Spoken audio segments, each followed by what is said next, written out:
Hello, ladies and gentlemen. Let me get this. Hello, ladies and gentlemen, boys and girls, children of all ages. This is me, Dukect, back with you once again. How you doing? Hope you're doing well. Hope you're feeling, good this Thursday evening. A little bit late, but you know, as old Gandalf would say, I'm not late, not early. I arrive when I need to. You know. Hmm. But yeah,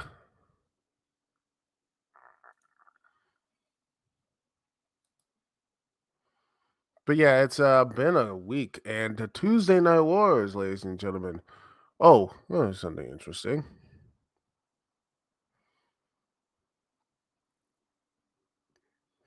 It's interesting. Kozlov has arrived in Impact Wrestling. That's a thing.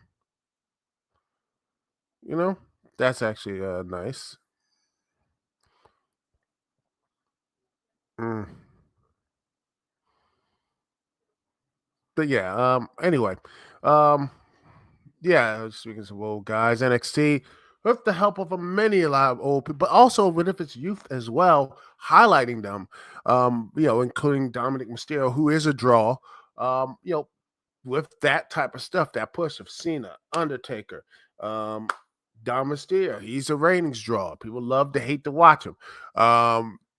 Is either him or is just because of old Rhea Ripley? Who knows?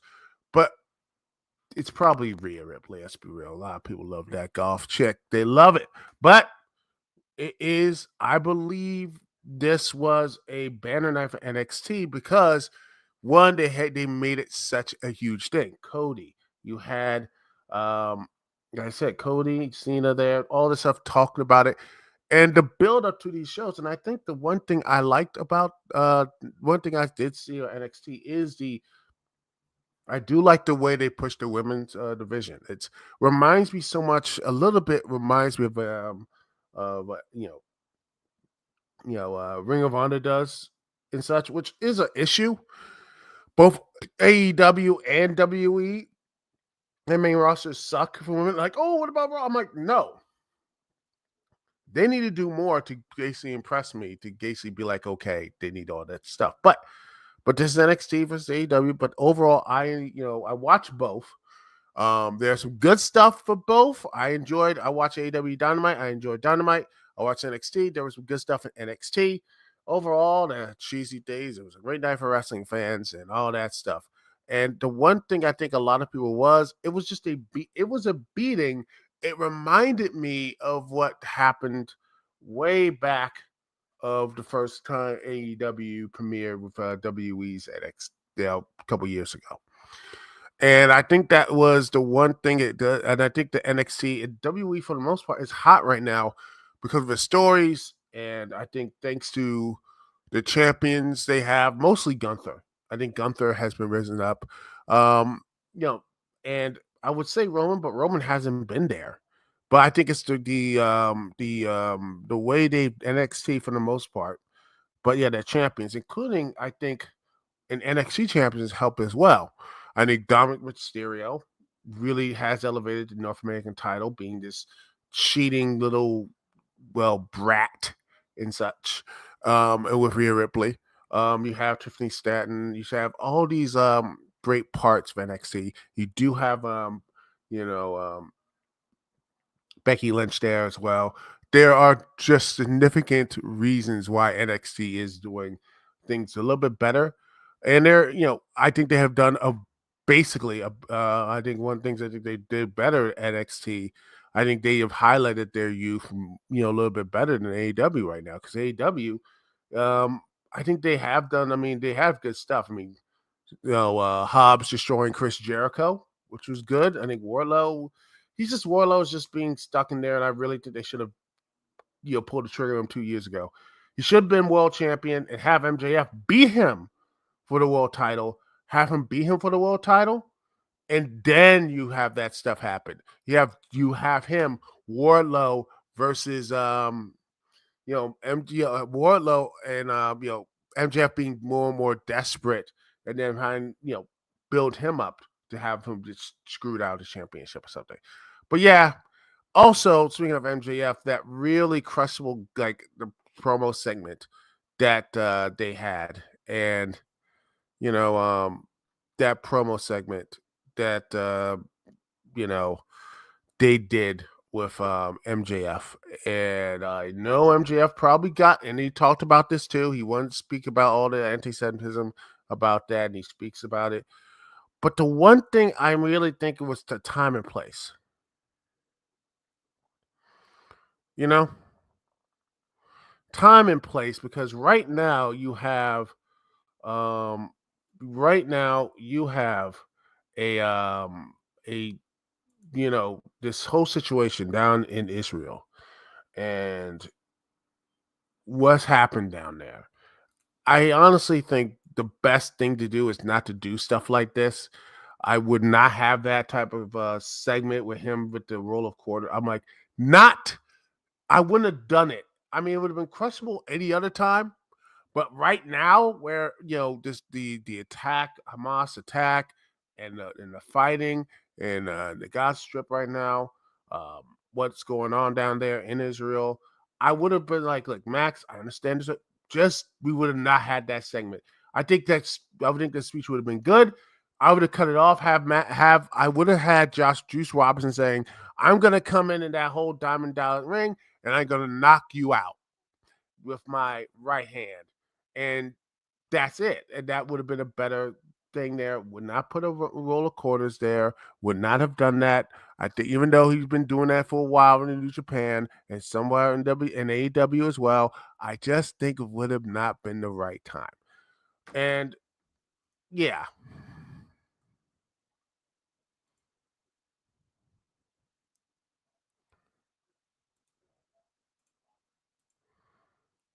Hmm.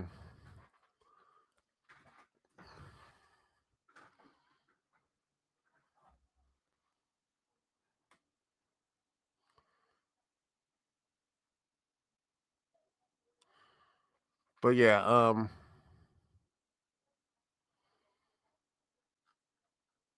the one thing I think that was it just really was questionable. Um, anyway, but yeah, overall, this was a really good. Quite honestly, this was a really the otherwise it was a really good AEW Dynamite.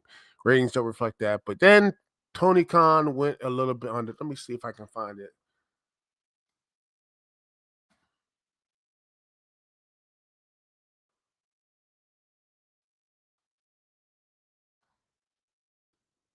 If I can find this and see, I'll just stop sharing. Um,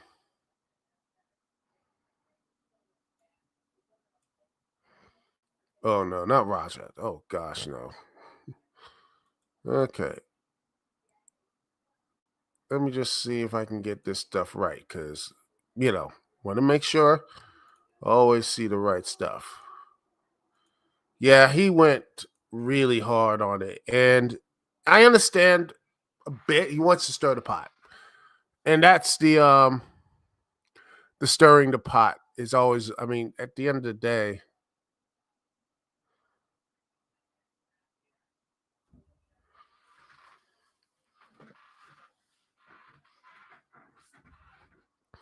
at the end of the day, you have to be a little more like this. This stuff right here, the ball out, this stuff here. Um, yeah, I think it is. I think because of all this other stuff, you build yourself up. I get it, and it was on his birthday too, so I think that was a little bit. He was in his feelings a bit, and then he kept tweeting and tweeting against people and all this stuff, and I'm like, you know what it reminds me? It does remind me a bit of how Vince McMahon went against let me see, Turner, and he went hard on him. They went hard. I mean, the whole skits and everything, and just being wild and everything on there years ago. But I think the reason why this is more weirder and more of a complete cringe fest is because it's social media and he's a CEO and he runs a football team. He shouldn't be this animated. He's acting like, well, honestly, mostly like the smarks and such. And honestly, that's in a favor. And this is the worst part. The worst part of it is that this is the problem. The worst thing here is that he just, man, someone needs to talk to him. I understand what you want to do. You want to fight W, but sometimes, it's best to observe. It's best to be quiet and let this thing happen. And I think that's the reason why you see the whole, Big Swole controversy. You had the whole situation. He just doesn't know when to just stop with the Twitter. If he just didn't do the twittering stuff, know when to pick your damn battles. And that's one of the main problems with Tony Khan. Is that he doesn't know where to pick his damn battles. And if he start picking his battles better, maybe people will go to his shows. Which, by the way, now they are because they're actually doing promotion for him. Smart. Instead of being a complete idiot on Twitter, he should be on like, hey, let's do let's just build ourselves up. Don't care about the competition. I truly believe if they did that, and hopefully this lesson will go through. I mean, right now they're selling out. I'm hopeful that in the next couple months, Tony will be less on the Twitter, less on the things, and more about producing stuff, more about doing the behind the scenes action. I think that would be a better statement overall. That's my personal opinion. If he doesn't know how to do that, then I don't know, man. He needs to basically stop talking all this stuff here. Hmm. Hmm.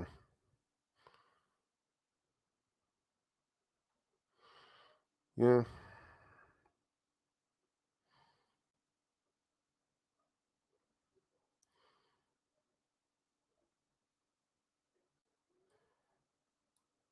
Yeah. And also I think doing like cool stuff here, which I think is the most important. Like, for example, Mystico, aka Sin Cara and stuff, which by the way, he is one of the most popular people in Mexico for the past 20 years.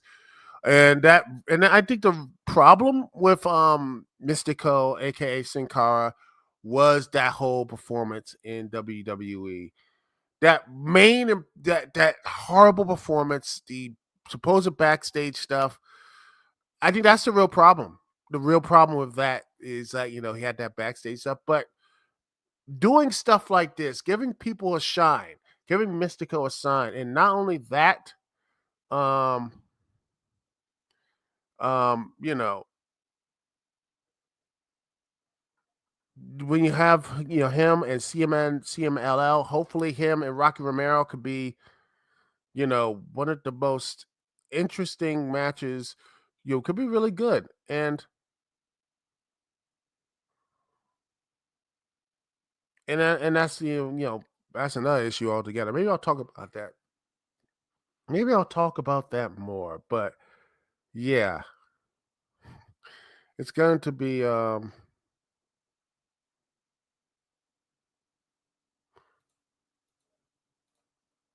yeah, and that's what it is.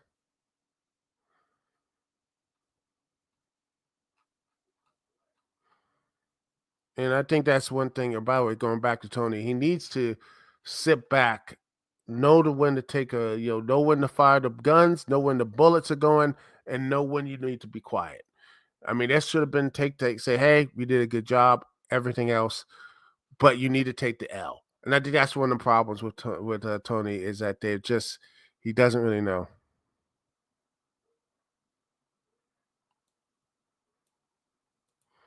That's just me. That is just my personal thing with the whole Tony Khan stuff. Learn how to take a Know how to take a damn L. You know, take a damn L, and hopefully that will be something he would learn in the future.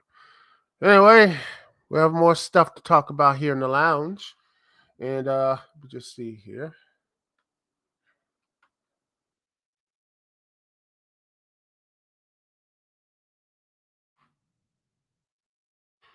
All right, next thing we're going to be doing is Oh, we're going to be talking about this. The actors on strike. Um, don't worry about that. We're going to talk about that. Something, all this other big stuff here. Anyway, we are going to. Oh, let's see. Oh, wow. Rudolph Isley from the Isley brothers. Um, let's see if I can send this. Let me just see if I can share this thing. Um, yeah, he passed away. It was 84 years old. Hmm. Rudolph Isley from the Isley brothers. I mean, he has been one of the most iconic R&B groups of not my generation, but just continued on from old to all these other stations. They were just kept going. The Isley brothers and everything. So this is a shock. I mean, I just found this out. Prayers to him, to his family, and the people close to him. Uh, anyway, we're gonna be right back. We're gonna talk about the actor strike, and we'll talk about that, and talk about what is the all the stuff that's coming from that, and yeah, and we'll be right back right after this here live on the Dukect Lounge.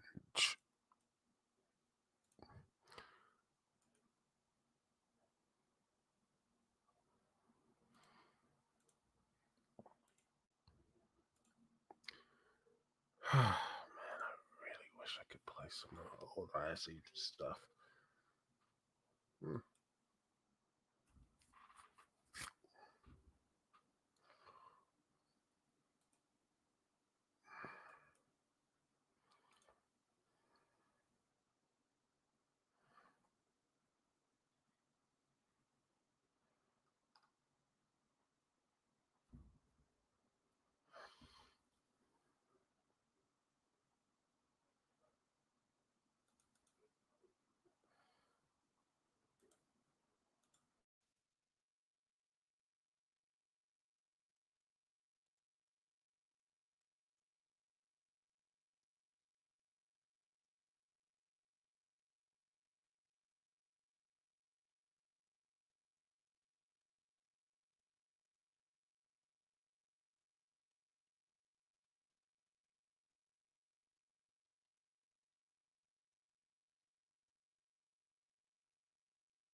Hmm.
And we are back, ladies and gentlemen, boys and girls, children of all ages. It is me, Dukect, back with you once again.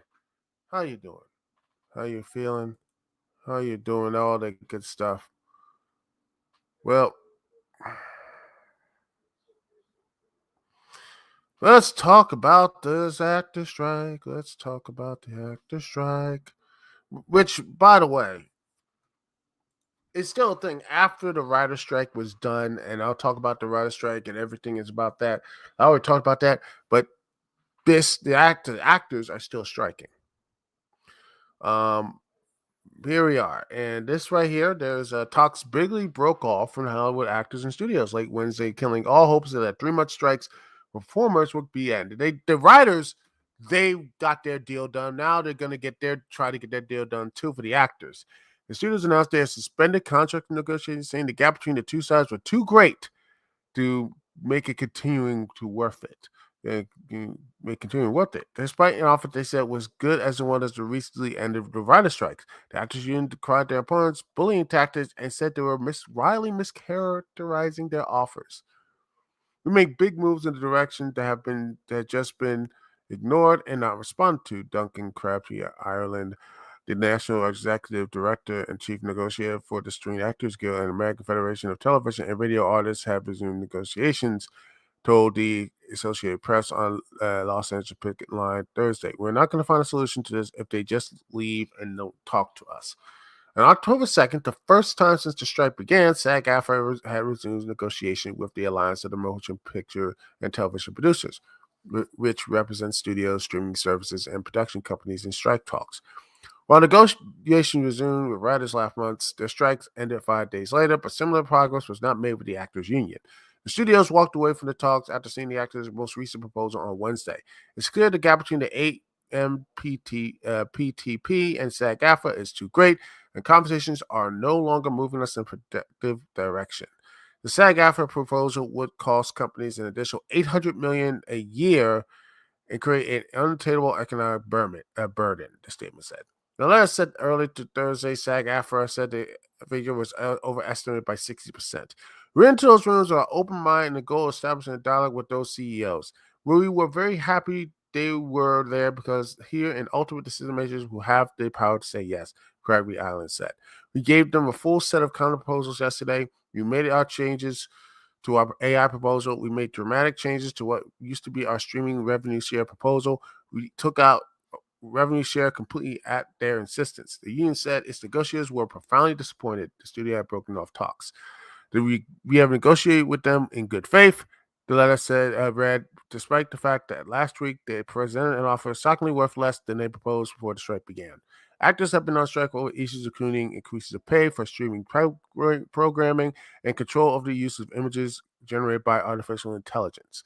The AMPTP insisted its offers have been generous to the deals, brought an end to the writer strike, and brought a new contract to the Directors Guild earlier this year. But the union letter to the actors said to the companies refuse to protect performers from being replaced by AI. They refuse to increase the wages to keep up with inflation, and they refuse to share a tiny portion of the immense revenue your work generates for them. There's a laundry list of gaslighting that's going on this way that is being communicated by them, Crabtree. Um, Crabtree Island said, "It's not how you treat someone with respect in negotiation. It's pressure tactics and bullying." Actors and writers showed up to the outside the Netflix offices on Thursday. They were joined by Crabtree Island and other SAG-AFTRA negotiating committee members who shared words of encouragement and resistance with fellow union members. "We're all sticking together," says Cisco Reyes, a member since 1990 outside Netflix. "Our negotiators are not just settling for less."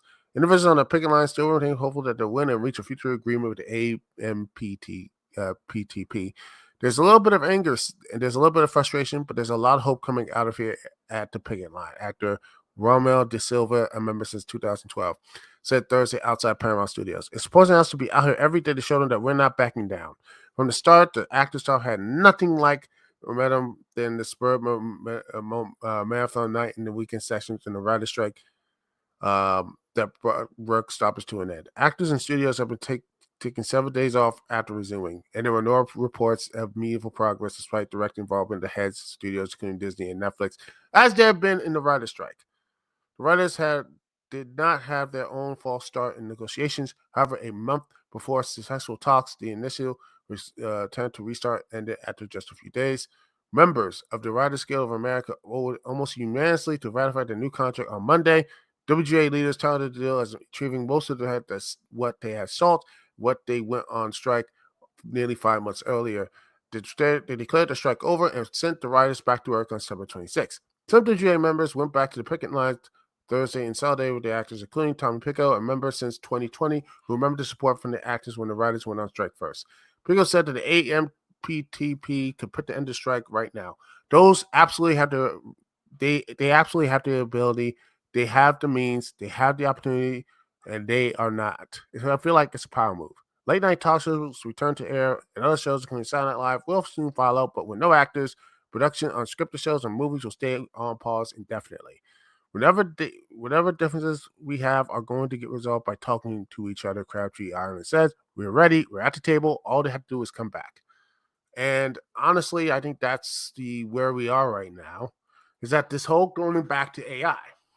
It goes all the way back to AI. It goes all the way back, you know, to AI and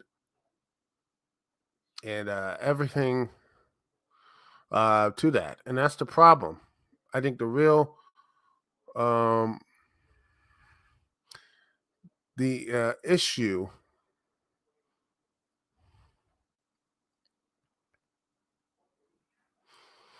um,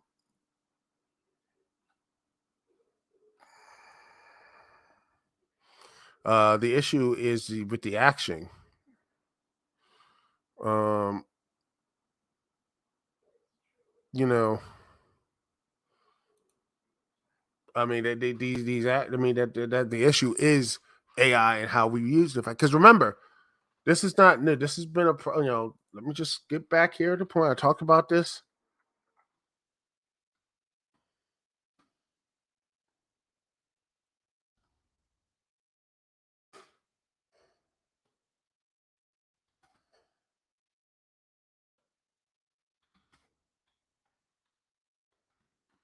You see that? Let me just again.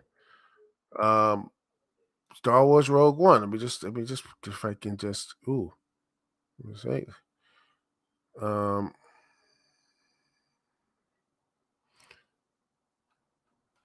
just go here and put this on Bing.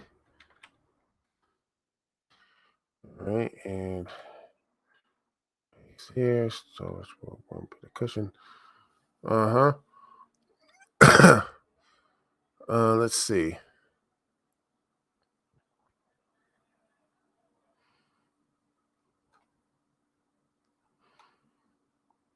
Because right here, let me just put this here. Vulture here.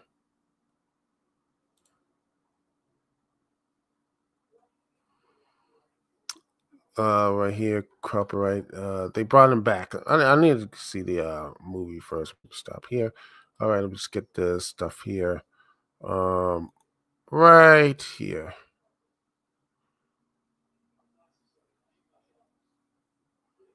Let me see if I can just look at this.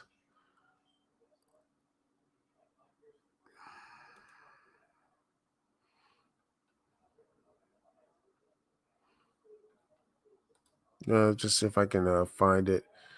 All right, let me just see if I can see a picture of the thing. Let's see.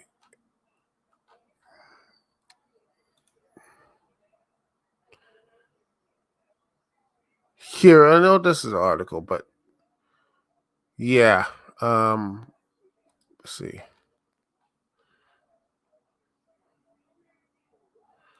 Let's see.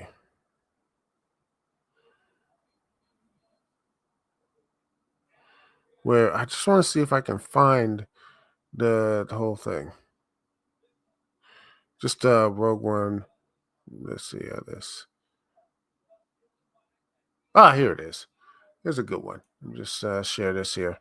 This article that shows the whole thing. There we are. But yeah, here they actually brought back. Yeah, remember Grand Moff Tarkin? They brought him back using digital art, and all this stuff here, the AI and everything else. It brought back Carrie Fisher, these type of things, and this was the beginning back in 2016. If you remember this stuff, this was one of the big talking points about digital likeness and AI. This was one of the big things, and it was coming. In fact, it's funny. I remember a show, the critic had this thing too about having to using computer and technology and make like films like had like sad endings but happy endings. It was made as a joke, but I remember they said, "Oh, they the Casablanca, the girl, the girl comes back to him, or everyone has a happy. They made these sad films and brought these happy endings there. That is what that whole thing was. That was the thing, and I feel like we're on the steps to that. We're stepping to the point of digital acting, and we're going to start re-editing. We're already re-editing some scenes in these films. So what's going to stop them from just doing new scenes and new like what if stuff like from Marvel or DC or like that type of comics? Like what if this happened, and then just slowly make it to the film, that sort of stuff.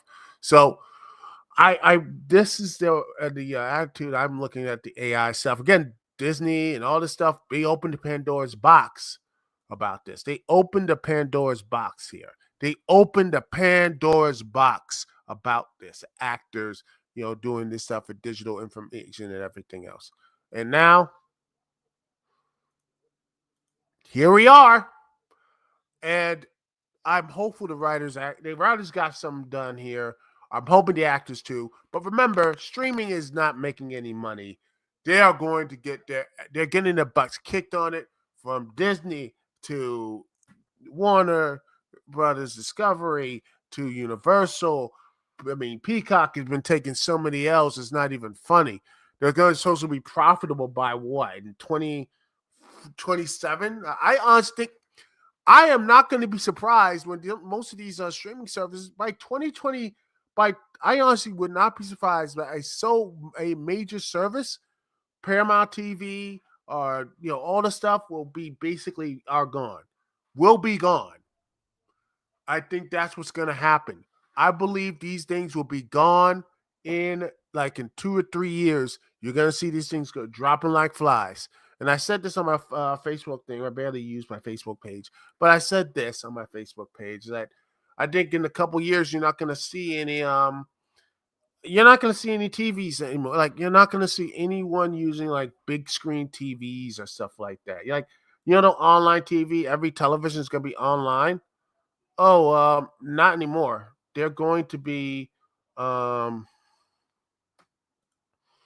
they're going to be done. They're not going to have, um, yeah, they're not going to have. It's going to be de-emphasized because we're going back to because streaming is going to be de-emphasized. It's going to be non-online televisions. You're going to have big screen televisions with little to no online uses. You're not going to have connect to YouTube. You're not going to be connecting to, Amazon Prime. You're not going to have that because it's going to be so streaming is not going to be pushed. It's going to be in a position of holy crap.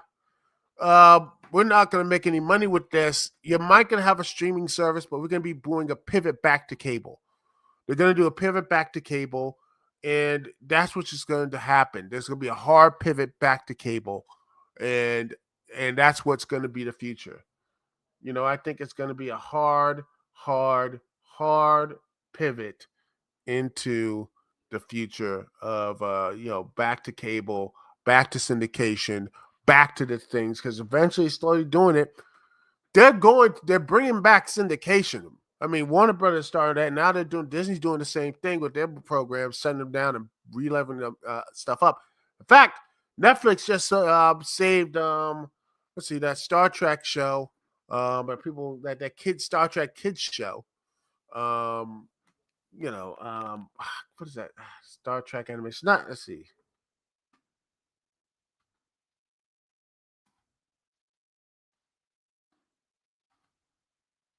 I know it's not Lower Decks. It's fine. It's Prodigy. Yes.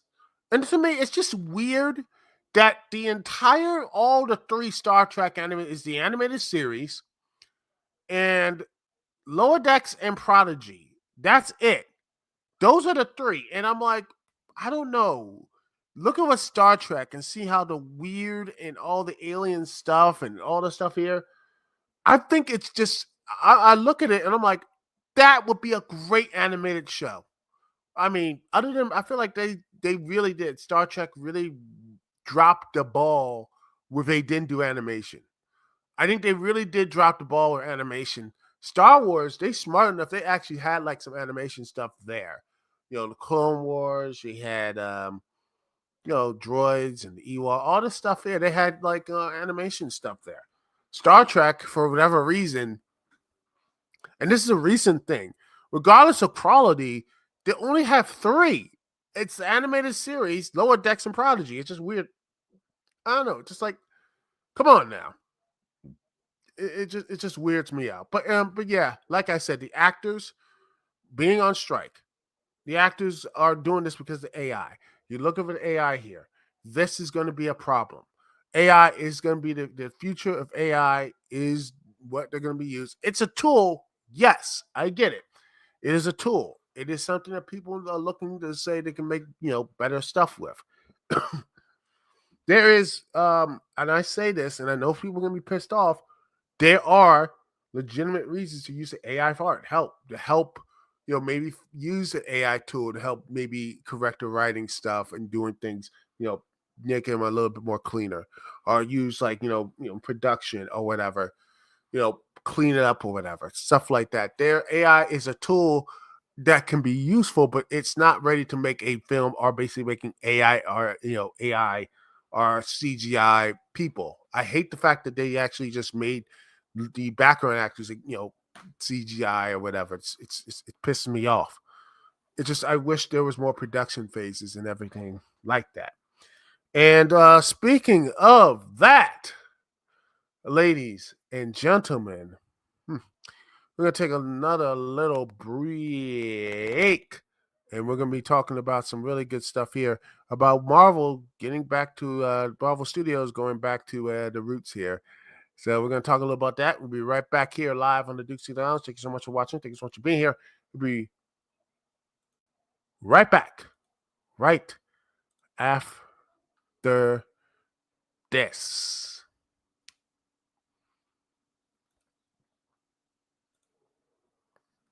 Da, da. Mm-hmm. Stereo mix.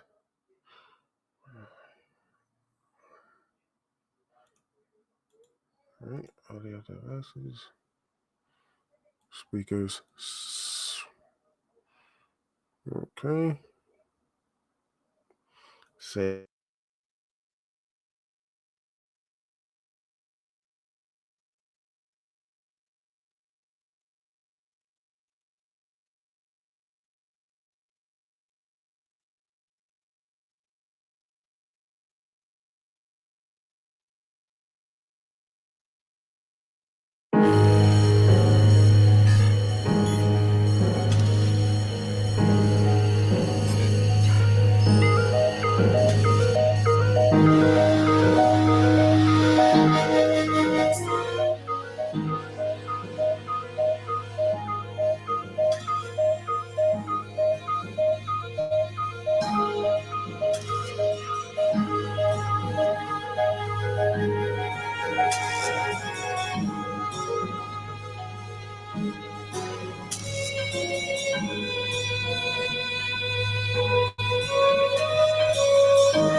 And we're back, ladies and gentlemen, boys and girls, children of all ages. Me, Duke CT, back with you once again.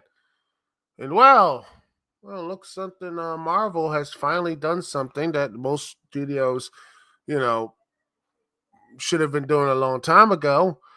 Is that they finally are playing the high-end showrunners? Holy crap! And not going to be like long ass movies that just felt like it's just like that. Really, they're like, okay, there's 6-hour films. This, one of the reasons why the most of the television shows, like heck, Secret Invasion, felt like it was just a waste of time. Seriously, most of their shows have become a waste of time and just fluctuate.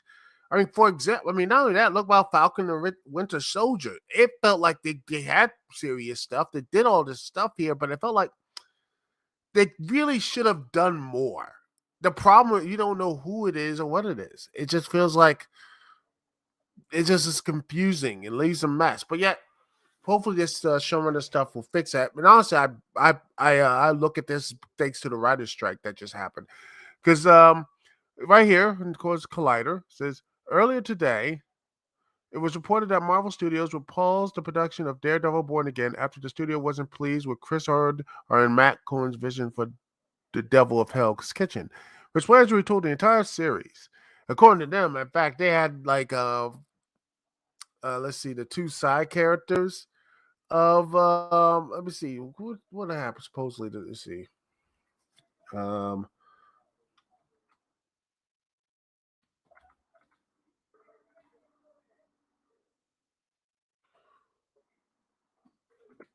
Let me just see if I can find it. Let's see. Daredevil. Okay. Let's see if I can find the things about Daredevil, and let's see. Daredevil Born Again. Let's see. I think supposedly in the original Aaron and Foggy, it was supposed to be you know, looks like they supposedly they were going to be killed off screen. So that was a rumor that was going to happen about it. Karen Page and Foggy Nelson was like supposedly they were killed off on screen, back screen or something, which that's the reason why Daredevil wasn't being Daredevil. It's weird. But now I think with this new setup, I think they're probably going to bring them back. Rumors, by the way. These are rumors. These again are rumors. So I can't really that sort of stuff here could be, yeah.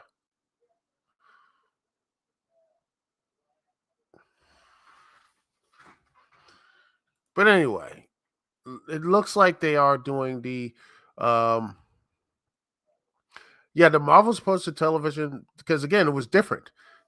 The studio was just filming entire seasons of television worth $150 million a piece without shooting a pilot first. See if it felt comfortable with the tone, the story, the character. It's just like, here you go, bing, bing, bam, boom, boom, done. No show Bibles, no nothing. There you go. Some of it worked, like say WandaVision, until it fumbled. I think Hawkeye worked until I felt like it fumbled a bit. But yeah, the fact is, the only one I think consistently was working was Loki, and even then it had some issues. But yeah, Loki feels like it was probably one of the most consistent shows, because Loki was always weird and always will be weird. But yeah, and I did not watch Sea Attorney Law, because I just like I felt I was done. That show did not like really like I didn't care for it. It looked really trying to be funny, but it's just not looked to be funny. I saw it and the CGI, and I felt like, you know what? I know the people from the VFX people from all the Marvel, and I guess getting so crunched by it. And by the way, they voted to unionize and strike, and I hope they do. Personally, I hope they do. I want them to strike, and I wish that this, if this government actually cared, they would actually stop, DC, Marvel, Warner Brothers, Disney, or whatever, who are pressuring these people who will go over. Like they say, if you go overseas while these people are striking, guess what? we will hit you with a tariff so huge that you won't able to make any profit from it, from the movie or TV show, what you're making ever. You will never make a profit on it because the tariff will be so goddamn huge. Because I know what they're going to be doing, trying to sneak off and get this cheap ass labor for cheap, VFX and everything. So that's what I would be doing. But that's my personal opinion. Then you got, like I said, you got Secret Invasion. Was a bad idea to begin with because, one, why didn't the Skrulls just go to Thanos' planet?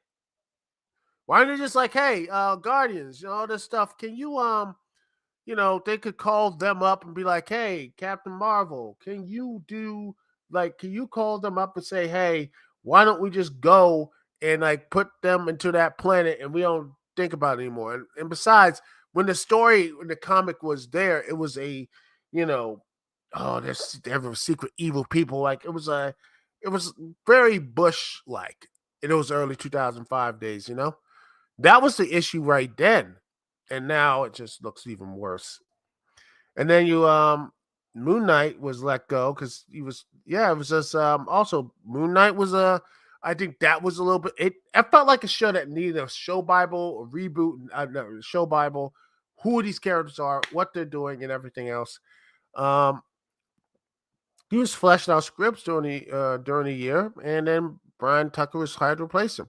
Production of the series fell behind schedule, and the studio risked losing some of its cast due to previously scheduled commitments in other productions. And the rest of the Marvel Cinematic Series, the worst reception by Chris there, with no one supervising the shows from completion. That's the problem. No one was minding the store. And now they're looking to say, okay, we're going to look at showrunners. We're going to focus these things because they just thought they could do this forever. They thought they could do this forever.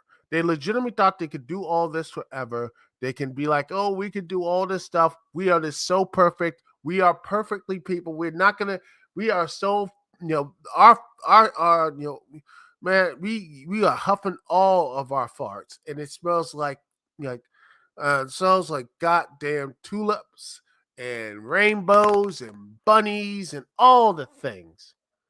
And I'm sitting here and I'm like, I'm just exhausted, Hell, the problem with most of the Marvel shows is that it feels like homework to continue watching. If you want to watch the Marvels, good luck trying to find. You have to watch the Endgame and all this stuff. Oh, by the way, you have to watch at least a couple of shows. You got to watch WandaVision. You got to watch WandaVision. You got to watch Secret Invasion and Miss Marvel. Oh, and by the way, you like Ahsoka?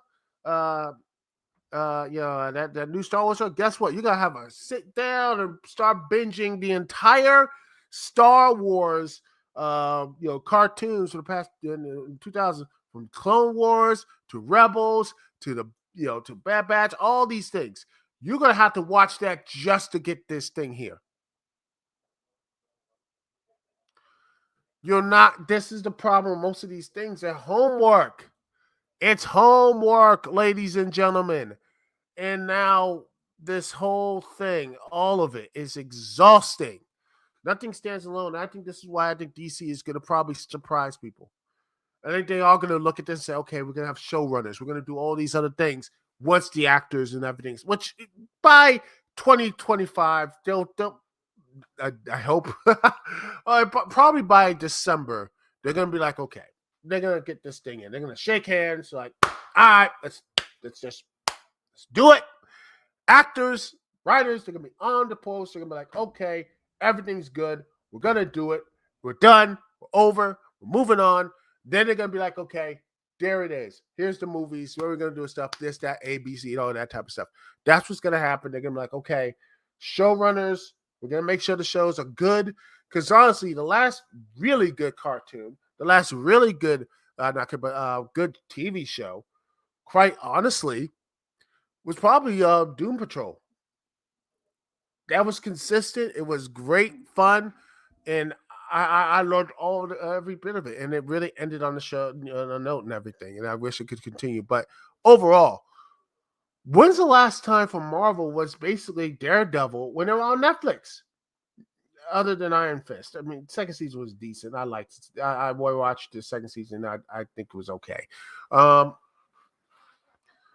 Jessica Jones season 1 was really good. And I think Luke, and Luke Cage was actually pretty good as well.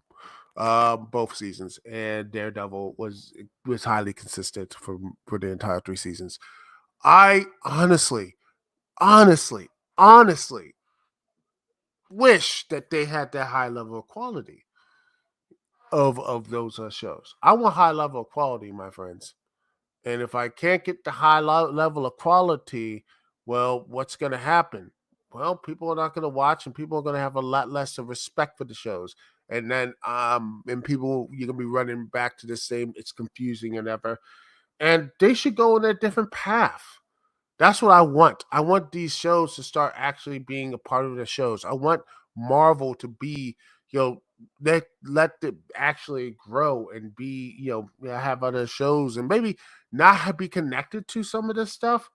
Maybe have new ideas and maybe having new um people come in. And I think that at the end of the day, once you have that new people, if you get new people show up, new ideas can form and new risks and everything. And that's what I wish these movies and these studios could do. These movie studios could do instead of doing like a billion comic book films.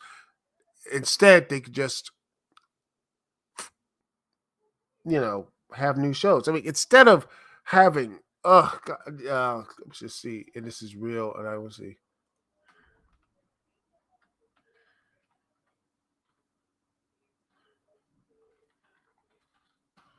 Let's see if I'm because I want to make sure this is real because I saw it and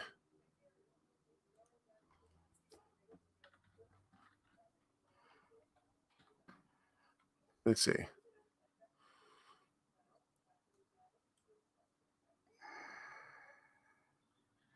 because right here. Oh, and by the way, the suits you. Fuck you. Fuck yo, man. Suits universe, really? Oh god. See, this is what I'm talking about. Nothing can stand on its own. Nothing can actually be something on its own. Instead, it has to connect to something. I hate the MC. I hate it. I do. And this is my point right here. Right here. The Galaxy Quest TV show is in the works. Why? They're just screaming of IPs that you have like barely a remembrance, and they're just shooting them up there. No risk, no anything, no new shows, no chance. And honestly, let's be real. If something like they couldn't do a Star Trek today, because let's be honest, they wouldn't take that risk. Same with Star Wars. Same with let me see. What's like shows that we actually liked back in the early days and such. X Files wouldn't have been made today. Let's see. What other shows with that type of gumption and something of in the imaginative. Put some in the comment section that would not be made because these hacks, these studio hacks, and I will keep saying these are hacks because they are. These executive hacks will just continue to bleed the multi-universe here because this right here should not be a thing. This should never be a thing. Universes and fuck off, fuck off. Sorry, I had to do that, ladies and gentlemen. I had to go a little I'm went a little blue because this just pisses me off. Look at it. Look at this. Suits Universe. See what I mean? I'm talking about. This is what I'm talking about. Everything has to be connected. Everything has to be all connected, and I am sick of it. And I like comics. I'm looking forward to new DC Universe. I'm looking forward to these things. But man, can we just stop everyone else trying to connect everything? Why can't we just have things end and we can have new ideas, new stories, new opportunities, new things to show up instead of having like Yellowstone and there's like multiple